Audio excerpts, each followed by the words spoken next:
मेरे दिल का दर्द किसने देखा है, मुझे खुदा ने तड़पते देखा है।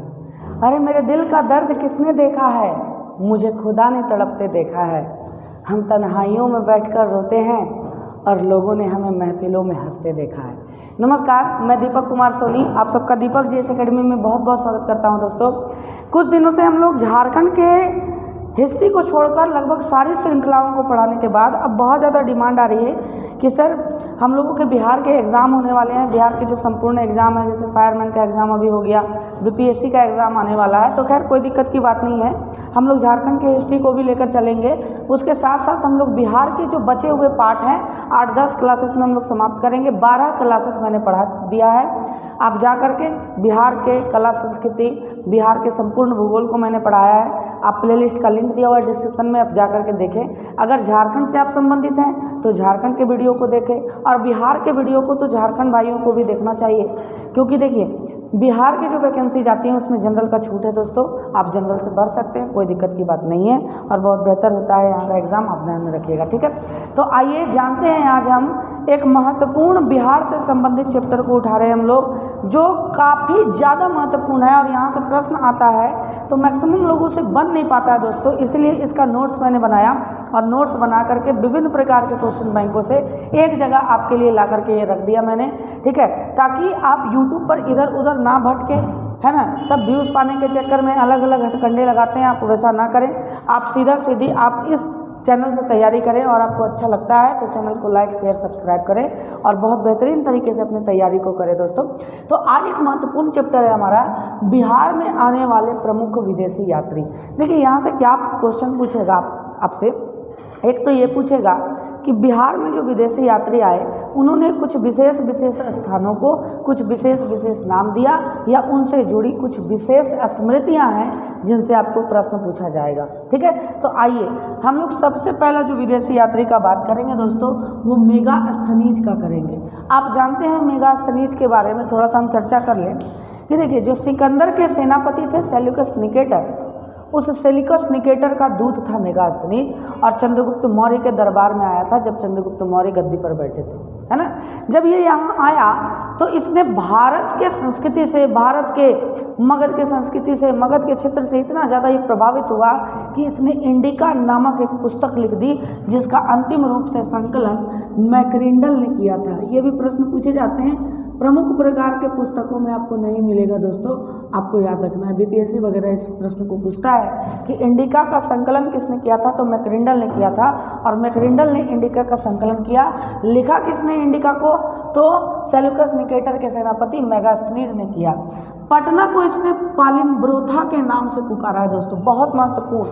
पटना को पालिम्ब्रोथा के नाम से किसने पुकारा, तो पटना को पालिम्ब्रोथा, आप जानते ही हैं कि चंद्रगुप्त मौर्य के समय में राजधानी रही है, पटना को पालिम्ब्रोथा के नाम से इसने पुकारा। इसके अलावा पटना की तुलना इसने सूसा और एक बताना से की, जो एक प्रकार का यूनान में स्थान है उससे किया, कि जिस प्रकार से यूनान में सूसा और एक बताना जैसे शहर है, वैसा ही पटना में, मगध में पटना है। आपको ध्यान में रखना है इस बात को, ठीक है। आइए दूसरा जो प्रसिद्ध यात्री आएगा वो डिमोक्लिस है ना। डिमोक्लिस है, यह बिंदुसार के दरबार में आया था दोस्तों, डिमोक्लिस, है ना। आपको याद रखना है डिमोक्लिस या डायमेकस। एक और नाम को आप याद रखिएगा कि डायमेकस, है ना, डायमेकस, डायमेकस, ये भी बिंदुसार के दरबार में आया था दोस्तों। आपको बड़ा अच्छा से ध्यान में रखते चल जाना है, ठीक है। फाहियान का बात करें, देखिए फाहियान से जुड़ी हुई प्रमुख कथाएं क्या है तो समझ लीजिएगा। फाहियान गुप्त काल में 399 ईस्वी में आया भारत में, और 399 जो ईस्वी का समय है दोस्तों वो चंद्रगुप्त द्वितीय का समय है। आपसे प्रश्न पूछा जाता है कि फाहियान किसके दरबार में भारत में आया था, तो चंद्रगुप्त द्वितीय के दरबार में भारत में आया था। गुप्त साम्राज्य के एक तरह से विक्रमादित्य की उपाधि इन्होंने ही धारण की थी। जब प्राचीन भारत हम चर्चा करेंगे तो इस पर चर्चा करेंगे। तो फाहियान आया और 399 से 411 ईस्वी तक रहा, यानी 12 साल फाहियान यहाँ रहा। चीन का प्रसिद्ध यात्री था, तिब्बत का प्रसिद्ध यात्री था। इसके बारे में एक बार और एक प्रश्न बड़ी बार पूछा जाता है, और बड़ा रोचक प्रश्न है कि इसने जब राजगीर में उपस्थित गृद्धकूट पर्वत को देखा, जिस पर आज विश्व शांति स्तूप है दोस्तों, तो ये फूट फूट कर रोने लगा, एकदम रोने लगा।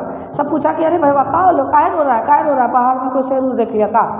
बोला कि नहीं शेर नहीं देखे हैं, हम देखे हैं कि भगवान बुद्ध का यही वो स्थान है जहाँ पर भगवान बुद्ध ने ज्ञान दिया था सबको, जहाँ भगवान बुद्ध के चरण कमल पड़े थे, यही वो स्थान है जिसको मैंने देखा और मेरे आंसू नहीं रुक पाए, मैं रोने लगा, है ना। फाहियान के बारे में ये प्रश्न पूछा जाता है कि वो कौन सा प्रसिद्ध यात्री था जो आया तो नालंदा विश्वविद्यालय में अध्ययन करने के व्यू से था, लेकिन गिद्धकूट पर्वत को देखने के बाद, है ना, गिद्धकूट पर्वत को देखने के बाद फूट फूट कर रोने लगा। चंद्रगुप्त द्वितीय के समय में आया था, बेसिकली नालंदा विश्वविद्यालय नहीं, नालंदा विश्वविद्यालय इसके समय में बना ही नहीं था, है ना, नालंदा विश्वविद्यालय में नहीं, यात्रा करने के लिए आया था बेसिकली, और गिद्धकूट पर्वत को देखकर फूट फूट कर रोने लगा था, ये याद रखिएगा फाहियान के बारे में। उसके बाद युआन च्वांग, देखिए युआन च्वांग ध्यान से समझिएगा, युआन च्वांग वेन सांग को ही कहा जाता है दोस्तों, वेन सांग का ही नाम जो ओरिजिनल है वो युआन च्वांग है। हर्षवर्धन के शासनकाल में 6वीं शताब्दी में आए थे ये, और नालंदा विश्वविद्यालय में इन्होंने शिक्षा ग्रहण की। इनके नाम पर मेमोरियल भी स्थापित है ना, वेनसांग मेमोरियल, जो नालंदा विश्वविद्यालय से ठीक थोड़ा सा आगे आप जाइएगा तो बड़ा मनोरम दृश्य है वहाँ का, आप देख सकते हैं ना।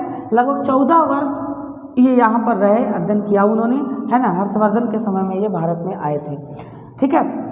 इनकी जो यात्रा वृत्तांत है उसको CU की नाम दिया इन्होंने, यात्रा वृत्तांत, यानी जो पुस्तक लिखी इन्होंने कि मैं कैसे मगध में गया, कैसे किस प्रकार से घूमा, कैसे वहाँ का व्यवस्था था, कैसे नालंदा विश्वविद्यालय का व्यवस्था था, क्या क्या नालंदा विश्वविद्यालय में व्यवस्थाएं थी, कितने शिक्षक, कितने स्टूडेंट पर कितने शिक्षक होते थे, ये सारे चीज़ की व्याख्या इन्होंने अपने यात्रा वृत्तांत CU की में कर दिया। आपको एक एक पॉइंट याद रखना है, BPSC के दृष्टिकोण से बहुत ही महत्वपूर्ण क्लासेस है दोस्तों ये आपकी, है ना।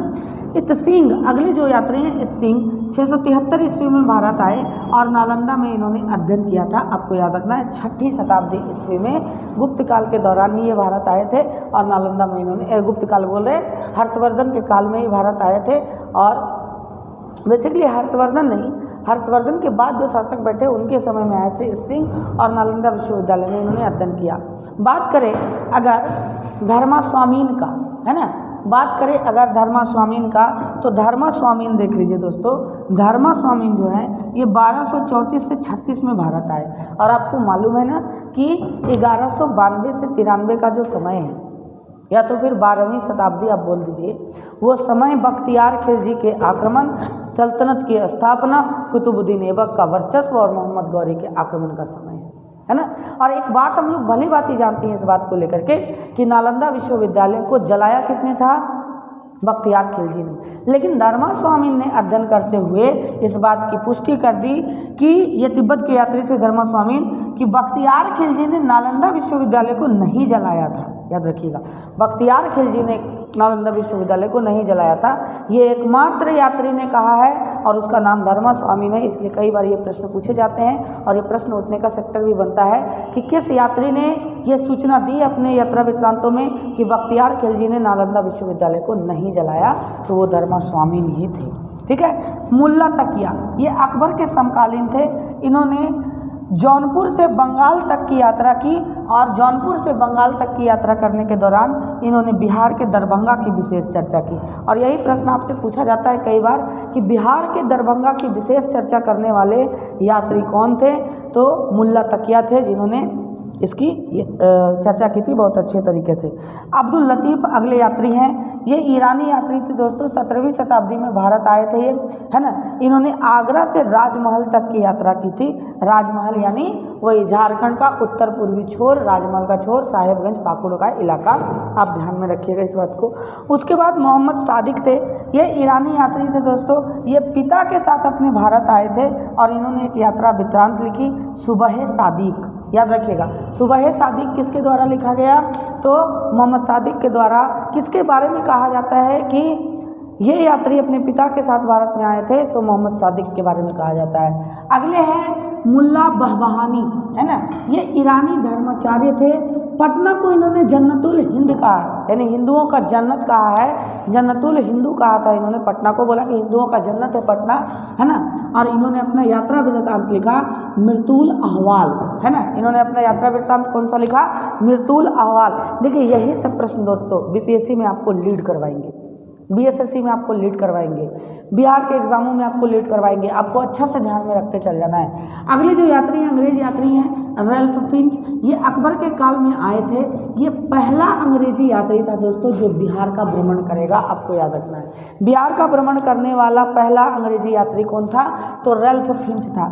इसने बताया कि पटना के लोग जमीन को खोदकर सोने की खोज करते थे। बताइए, यही सब पॉइंट है जो बहुत बार बार पूछा जाता है कि किस अंग्रेज यात्री ने यह सूचना दी है कि बिहार के लोगों में एक प्रकार की ऐसी कला थी कि उन लोग ज़मीन को खोद करके और ये सोचता था कि यहाँ से सोना निकलेगा, सोना निकलेगा। ज़मीन को खोदता था सोना की प्राप्ति के लिए। ठीक है। उसके बाद पीटर मुंडी, कई बार प्रश्न पूछा गया, ये अंग्रेज अधिकारी थे बेसिकली। इन्होंने मयूरपंखी नामक विशेष कश्तियों का उल्लेख किया है। आपको याद रखना है कि मयूरपंखी नामक विशेष जहाज़ों का उल्लेख, कश्ती मतलब जहाज का उल्लेख किन्होंने किया? तो पीटर। मयूरपंखी नामक विशेष कश्तियों का उल्लेख किसने किया? तो पीटर मुंडी ने किया। दोस्तों आपको ध्यान में रखना है ना। तो मैनरिक, उसके बाद जो यात्री हैं जो बिहार में आए, मैनरिक है ना, इन्होंने पटना की आबादी 2 लाख बताई थी उस समय, मैनरिक ने। आपको याद रखना है किसने पटना की आबादी 2 लाख बताई? मैनरिक ने बताई। अगला बात करें जॉन मार्शल का, तो जॉन मार्शल देखिए दोस्तों, ये अंग्रेज एक तरह से यात्री हैं, है ना। इनका आगमन 1670 से 71 के समय में हुआ जब बिहार में अकाल पड़ा था, और इन्होंने बताया, है ना। और बेसिकली ये डॉक्टर के तौर पर भेजे गए थे अंग्रेजी सरकार के द्वारा कि आप जाइए, बिहार में अकाल पड़ा हुआ है, बिहार बंगाल के क्षेत्र में, आप वहाँ पर जा कर के और जो अकाल से ग्रसित लोग हैं उनका इलाज कीजिए वगैरह कीजिए, है ना। तो उसी समय इन्होंने बताया कि भाई जो अकाल पड़ा उसमें बिहार के लोग सिर्फ 1.5 लाख मारे गए थे, और ये पेशे से डॉक्टर थे, याद रखिएगा, है ना। जॉन मार्शल पेशे से क्या थे? डॉक्टर थे। मनुची या मनुक्की कहा जाता है इनको, मनुची या मनुक्की। ये शाहजहां के समय में भारत आया, इटालियन यात्री था, आपको ध्यान में रखना है, जो बिहार का भी यात्रा किया था। तैवर्निये फ्रांसीसी यात्री था जिसने भारत की यात्रा की थी दोस्तों। और एक है बिशप हिबर, ये अंग्रेज पादरी थे जिन्होंने 1824 में भारत आगमन किया था, भारत में ये आए थे। ये संपूर्ण विदेशी यात्री है जो महत्वपूर्ण है, जहाँ से प्रश्न आपके पूछे जाते हैं, है ना, वहाँ से प्रश्न आपके आएंगे दोस्तों। आशा करते हैं कि ये क्लास आपको बहुत पसंद आया होगा। अगर पसंद आता है तो लाइक शेयर सब्सक्राइब करें, अपने भाई के इस चैनल को सपोर्ट करें ताकि मेरा हौसला बना रहे दोस्तों। और ऐसे ही तरह तरह के ज्ञानप्रद वीडियो आपके लिए लाते रहें जो आपके पीएससी से लेकर के बीएसएससी के संपूर्ण एग्जाम में आपके लिए लाभकारी हो। बहुत बहुत धन्यवाद दोस्तों, बहुत बहुत धन्यवाद। दीपक जी एकेडमी परिवार से जुड़ने के लिए बहुत बहुत धन्यवाद। दुआ में बहुत ज़्यादा याद रखिएगा। बहुत बहुत धन्यवाद।